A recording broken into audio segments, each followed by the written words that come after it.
Hey everyone, welcome to this week's Family Ministry Moment. Some of y'all might recognize this space I am walking inside of right now. It is I guess they call it the new sanctuary, the building that's been standing in our church for a long, long time, waiting to be filled with people. And it's kind of cool, it's kind of empty, but I've had to be in this space a few different times over the course of the last couple weeks because we were getting ready to do the trunk or treat, and we needed some supplies from a vacation Bible school.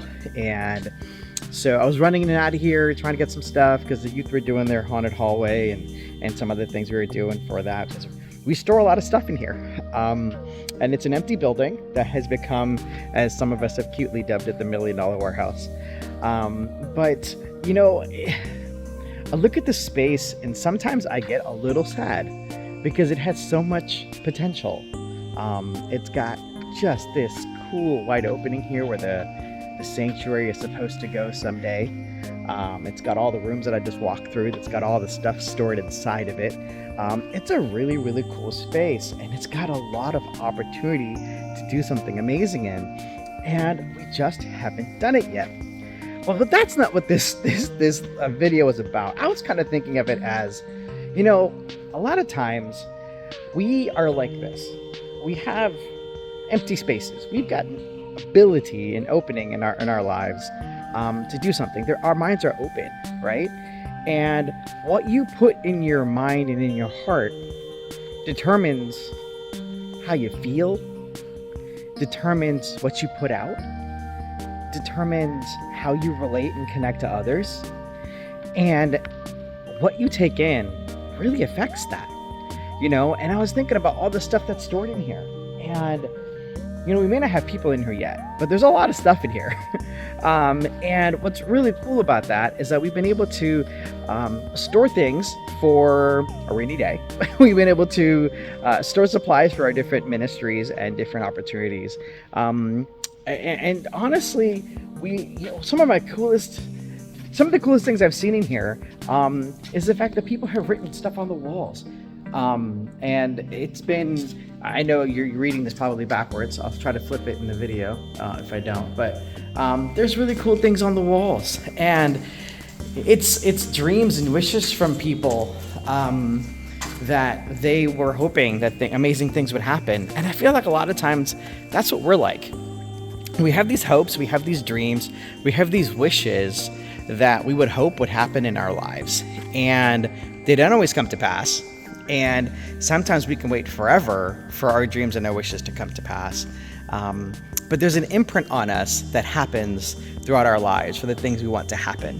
And my question to you is, what is imprinted on you? What are the things that you're taking in that are leaving a permanent imprint on your heart, on your mind, and on your soul? You know, because what we take in really affects what we put out, right? If we're speaking positivity into the lives of our children, if we're speaking hope and dreams and aspirations in the lives of our kids, as they're hearing that, those things are getting imprinted onto their hearts and minds, and hopefully they'll carry that into their adult lives and become amazing, fruitful, prosperous adults. And that's our hope. But the question is, for some of us, that may not have been the case. For some of us, we may not have had hope and dreams imprinted in our lives. We might have had hatred. We might have had prejudice. We might have had anger and rage imprinted into our lives, because that's what was given to us. That's what was brought into our lives. And we weren't able to filter it out with all the stuff we were bringing in. And so how does that make you feel? How are you dealing with that? And you know, one of the amazing things I find about being able to have a community at church is being able to talk about this. We have so many different people within our community here, and we can turn to each other in these times to find out, well, what's in your heart and what's in your mind, and can we talk through that together? Can I hear about your dreams and your aspirations so that I can see if they line up with mine, or if they can, you know, can we work on something together? And my encouragement to you is not just to look at this empty building and say, man, what a bummer.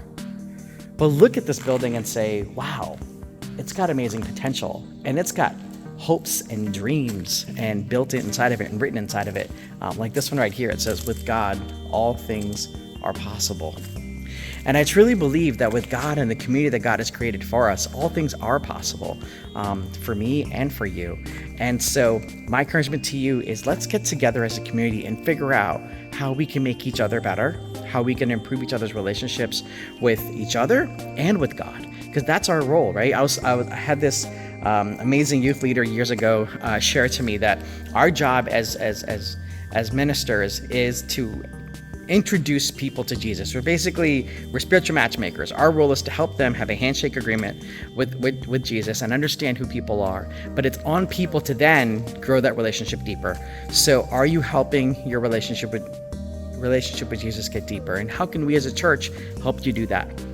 How can we help you take more of what the scriptures have to teach us, what God has to offer for you, into your heart to make those dreams and aspirations of yours come true? And finally, one thing that I really love, I was talking with some folks this week and I saw this inside of this building. These are all the flood buckets, and there's actually some more in another part of this building that our church had prepared in response to the hurricanes that came through our way over the last month or so. And what's cool is that this storage space is unique. We're able to make our flood buckets and help people out in a time of need. And you know what? That's what this building's able to do. It's given us an opportunity to provide for others, which we probably wouldn't have been able to do if we didn't. And it tells me that our community has a heart to make the world a better place because God and Jesus has made our lives better. And so just like this building, I'm sure each of us has the opportunity and has the heart to make your relationship better with God, and you have the heart to make your relationships better with the people around you. So my encouragement to you this week is make that happen. Make the relationships with the people around you better. Let's grow as a community together and find the potential we have in each of our hearts. I hope to catch you sometime this Sunday. Oh, and this Sunday is actually Communion Sunday, so that means we're going to be gathering together at 10 o'clock for worship, and then right after that, we're going to have a potluck lunch, which are honestly my favorite kind. So hope to see you this weekend, and if you are a middle school or high schooler, hope to catch you at 4 o'clock as well.